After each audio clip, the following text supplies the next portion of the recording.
Okay, hi everyone. Basically today, I have been obsessed with multiple topics throughout my time becoming a YouTuber, but one thing that I've always gone back to is I've always been interested in mukbangs, gaming, and true crime. These are three things in my life that I have always watched, indulged in, and been a part of since I'd say the creation of YouTube. In the creation of YouTube, I've always watched crime documentaries since I was younger. In the creation of YouTube, I always watched like creepypasta, video gaming videos, and Face Clan. That's all things that I liked. And then I like food. And I wanted to do a video today about the Idaho murder. So I just want to say and give a quick preface that before I start talking about this, I do respect the victims. I respect the family members of the victims. I just want to let you know that I've done hours upon hours of research. I do not take this lightly, and I do not think that videos such as this should be made in a way that they're going to attack the people who were left alive. I won't even mention their names. I just want to say that please, I do not condone any hate towards the families, and then also my prayers go out to the families of the victims because it's a very sad, tragic event that occurred. So the one thing I wanted to say before I get started is that Bryan Kohberger, who is the alleged murderer, has been arrested and apprehended, and he was actually apprehended and arrested 51 minutes from my hometown in Pennsylvania. So I think that's kind of why this story struck me so like to the core when I read it, because also he was at my college in my hometown. Someone came out and said they went in 2015 on a date with him and something happened at my college. So I'll go ahead and go into that towards the end of the video, but the story all starts with a single house, and it's a single house in Moscow, Idaho. And the Moscow, Idaho area is pretty rural. Okay, it's not that rural, but the house itself had a pretty big driveway. It was a 3-story house, and then on top of it being a 3-story house, it was only 6 roommates. So if you were to do a coupling, it'd be like it was 2, 2, 2. But the boy victim was not actually on the lease listed as a roommate, so he is technically a roommate because he is the boyfriend of the girl on the second floor, but he is not technically a roommate because he wasn't on the lease. But for the sake of this case, we're gonna just say he was a roommate.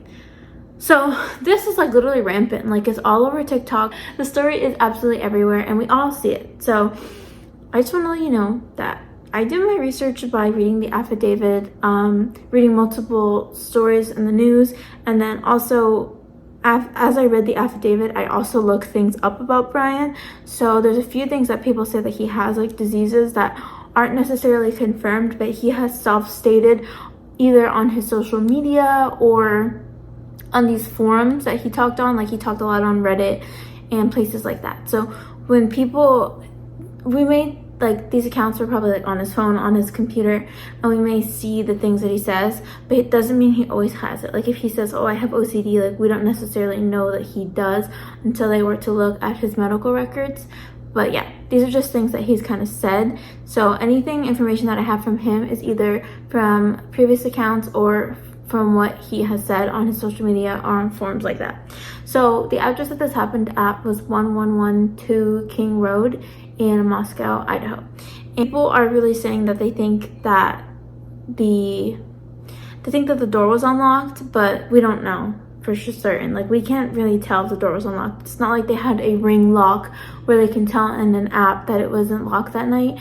So we don't really know the story about that. But I personally lived in a place that was pretty like rural, but Idaho sounds different. Like they had a massive driveway where they could park all of their cars. They went in through either doors. The top 2 roommates were known for like kind of not partying but enjoying themselves, and so a house party actually ensued in this house a week or 2 before the murder. And it just seemed like this house, there's a lot of people going in and out, but that is not uncommon in college towns. Like in Pennsylvania, we have University Park, which is where Penn State, Maine is at. And it's a party, like there's partying in that town. And so college kids party, there's no big deal about it. We know what happens. the cops get called, it's loud music, they're all drinking. You see it in movies all the time. But these like college individuals were young. A lot of them were very intelligent. They were great people, and it's very sad. Kaylee and Maddie basically lived on the top floor. So that's Kaylee and Maddie. And Kaylee and Maddie actually went to the same middle school together and high school, and then proceeded to go to college together. And they were what we would consider best friends, besties. Like, they were besties too. Went to the same middle school. They actually begged to go to the same high school together to their parents, where they were then kind of, the parents were like, sure, like, you guys get to go to school together. Kaylee wanted to be a teacher, and I believe Maddie wanted to work in marketing, and Maddie was in a different sorority than Kaylee. So the two girls on top floor weren't in the same sorority, but they were still friends. And it was very much like they come home and they share their days together. They go out to drink, they go out to eat. They were just besties, like true bestie fashion. It was more like a sister, and they're both intelligent and had their own paths that they wanted to work on. So on the second floor, if you take a look at who lived on the second floor, it was Xana and her boyfriend, which her boyfriend is Ethan. So Ethan also lived there technically, but he just spent more days there than he did in his dorm. So his dorm was actually considered near the college, but not necessarily like he didn't stay there. He usually stayed with his girlfriend Xana, and him and Xana actually met in college, and they lived on the second floor together. And then Xana was the same major as Maddie, so she was a marketing major, so she knew Maddie.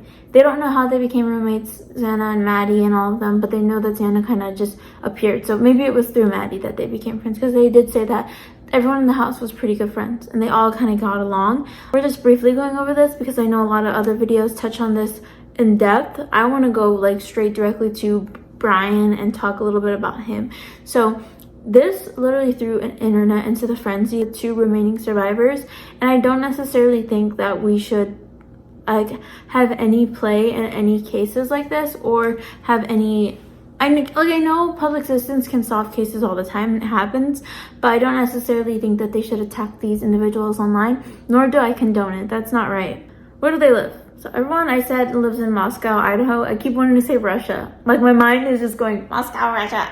It's a college town, small population, you know the gist. And I already said that as I read the affidavit, I read their county's crime records. So they have like a crime record report that they put out their county every, like, let's say year, and they say this is how much our crime rate has gone down, this is how much it's gone up. Their last murder, I believe, was in 2015, and then the majority of the crimes in the town were theft, larceny, public drunkenness, like things like that had the highest amount of arrests and crimes. So it's a college town. I mean, people in college don't have money. Like, that was probably a majority of the thefts were like kids going to Walmart trying to steal, and that happens all the time in large towns. So it's not that big of a deal. So their crime rate and this crime rocked the town. You can just tell if you look online, you look up Moscow, Idaho, crime rate or crime record. This literally sent the people in the town through a spiral. People have literally moved. College students have gone back home and not attended the college. And this has like changed the community. And some people even said that they won't go back to college there because they just feel like unsafe. And they feel like there might be copycat people or people trying to show up this murderer. So on the night of the murder, November 12th, 2022, but also November 13th, 2022 was the next morning. So technically this is the night before the murder, but the night of. It's weird because it technically could have happened on November 13th, early in the morning. But anyways, it's very hard to touch on. So Kaylee basically posted on Instagram with all the house members the day of the murder, basically saying, I'm one lucky girl to be surrounded by these people every day. And I'm reading it off my phone. And this was hours before the murder. So this is how it went. So Xana and her boyfriend Ethan left together. Their boyfriend and girlfriend, they did their thing. But Kaylee and Maddie actually went to the Corner Club bar, which is a bar in the area. And then the first two roommates went out on doing their own thing. Xana and Ethan came back after. But then Kayla and Maddie, which are the top two girls on the third floor, they stopped at a food truck at 1:30 a.m. after going to the bar. And this is not uncommon. Obviously, you get drunk and you want something to eat. So, like, who cares?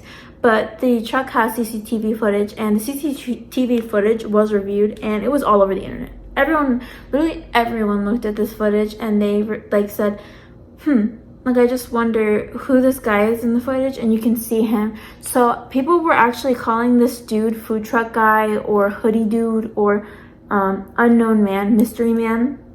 But he was actually cleared by police. But you can see Xana and Maddie are kind of like in line, walking around, and you can see they kind of know someone next to them, like one or two people, but you can see this guy like following them. And someone in the crowd had talked to him, and he's like, oh, I'm just protecting these two girls.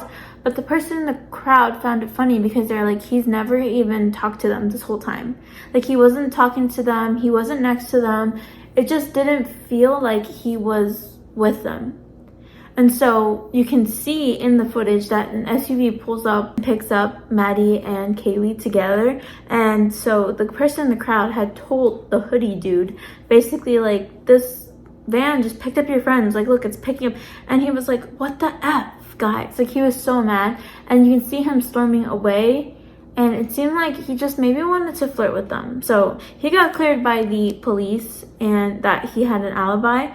But people are suspicious and really want to know what he was doing there. But he could have just been creeping. Like, if you ever watched Jersey Shore, those guys just creep. Like, they kind of just wait for a girl to be alone and then be like, hey.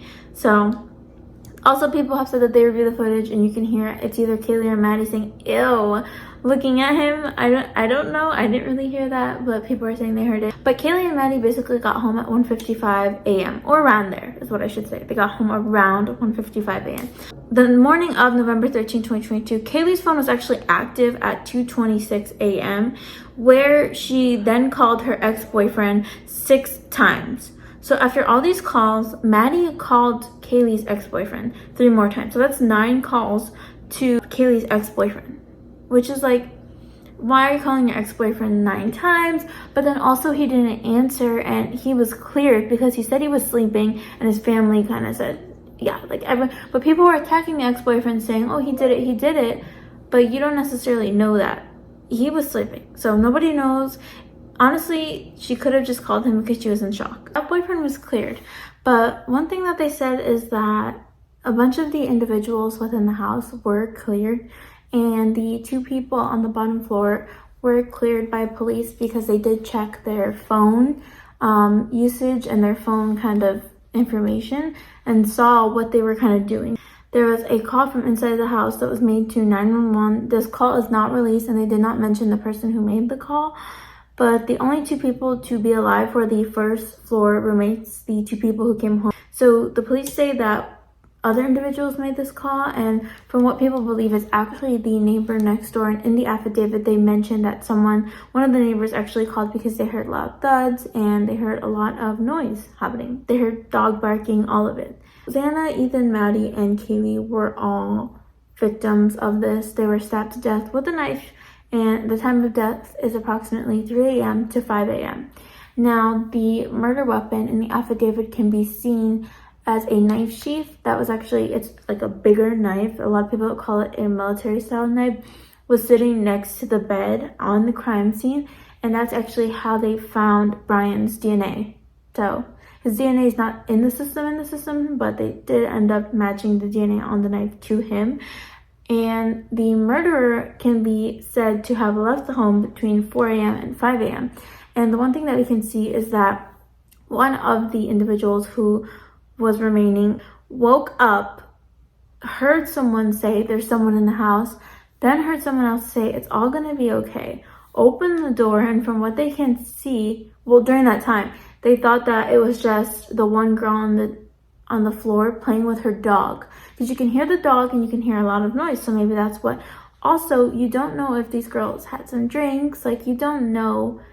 We really can't judge what they were doing because one of them was sleeping, but we really can't judge the awake individual for their actions because you don't necessarily know how you would react in this instance. So records from one of the survivors' phones said that they were on TikTok at 4:12 in the morning. And then after they were on TikTok at 4:12 in the morning, they actually looked outside of their bedroom and did not see anything or hear anything. So at 4:12, they all had to be either deceased or had been silenced by the murderer. And so basically they're saying that they heard a male voice say, "It's okay, I'm going to help you." And that's what I was talking about. The security camera next door actually picked up a loud thump, whimpers, and voices. A dog can actually be heard screaming at 4:17 a.m. or barking. The security camera is less than 50 feet from the wall of the individuals who were alive room. And so the individual said that she heard crying and had opened up the door to see someone with a mask. And they said that it was a male figure that was 5'10" and had bushy eyebrows and not very muscular. Which, if you actually look at Bryan, I'm so sorry about the noise. Okay, so if we actually take a look at Bryan, he is around 5'10", has bushy eyebrows, and matches this description. And then on top of that, the individual said that they went into a shocked phase because obviously they just saw someone who they believe may have hurt their friends. And basically the figure walked away and towards the backsliding door and left out the backsliding door while the two individuals stood in the bedroom, locked the door. That's basically what they believe was the murderer leaving the scene. And if you read the affidavit, you can obviously see a few things about the crime scene that I obviously don't want to mention in this video, just out of the privacy and respect of the families. I don't like to get too gruesome into these things. I'd like to kind of give a baseline because I don't feel like it's my place. I don't feel it's my place to kind of go into the gruesomer part of true crime. Who is Bryan? He's a 28-year-old man who is studying for a PhD in criminology. He attended the Pleasant Valley High School, which is actually near where I lived. It was in Broadheadsville, Pennsylvania. I've never heard of that place, but it was about an hour away from my hometown. So a monster lived an hour away. His social media has been explored by police, and some of the findings are chilling. So he had something called vision snow syndrome, where everything that he saw was like TV static, and then he had the auditory tinnitus with it. So some people who have vision snow syndrome will hear right in their ear, or some tune like that. That was terrible. And in addition to that, they also see everything like pixelated or like little TV static. And so he has claimed to have this and said that it was his demons mocking him or his inner thoughts, like things like that. People who have done research have said on Facebook he was basically bragging in the comment section of a few comments that he knew what the murder weapon is under an account that was not in his name. It wasn't under his name directly, but people are saying that a lot of the accounts that he had on social media didn't necessarily have Bryan Kohberger in the name. He would come up with kind of like, okay, like my name is Cassidy, but I like to put Cass, or my nickname in video gaming is Gingy. He kind of had his own MOs that he used and own little screen names for all of these applications, just as most of us do. There's some chilling things out there that people are saying. He was on Reddit doing some academic research for his college because obviously his degree is in criminology. He basically kind of carried out what he was supposed to be directly against. He thinks he's going to get exonerated. His car, which is a 2015 white Elantra, was seen in footage in the camera nearby their house, and it was also seen leaving the area. And people had said his phone last pinged in Pennsylvania, but then it looks like he may have turned his phone back on when he was leaving Idaho, because his phone pinged leaving Idaho, leaving out of the area. So if it's leaving out of the area, his phone, and it pinged, he obviously must have gone into Idaho for something.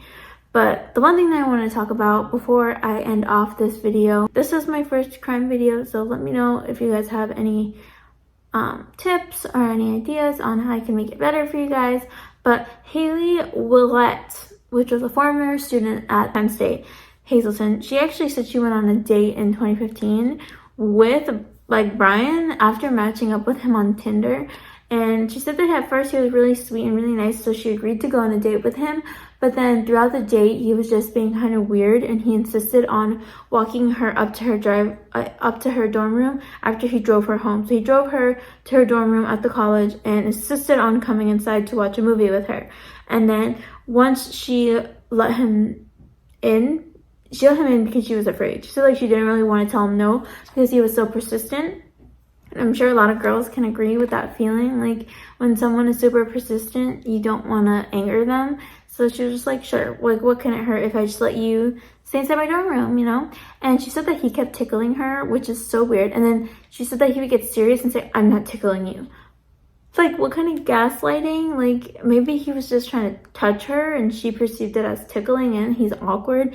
So he doesn't know how to approach that. But she said that he kept tickling her and she didn't find it funny. So she pretended to throw up in the bathroom. To kind of say, can you not touch me? And so he actually left and texted her later on Tinder the normal things. Like, oh, have a great night. Like, so sweet, right? But then like a couple minutes, like I'd say a few hours later, he messaged her that she had good birthing hips. So that's kind of creepy. But the fact that he was even on my own college campus gives me the creeps. He will be on trial and he is persistent that he did not do it and also says that he's going to get exonerated. So if you are interested, I will put a link down below to the resources that I use and the affidavit, and you guys can take a look yourself. Thank you guys so much for watching. I appreciate you guys watching my first true crime thing. Next time I want to get like a little candle or something in the background just so it could be not spooky but more ambiance in the frame, just because I'm not used to filming these kinds of videos. Thank you guys so much for watching. Bye.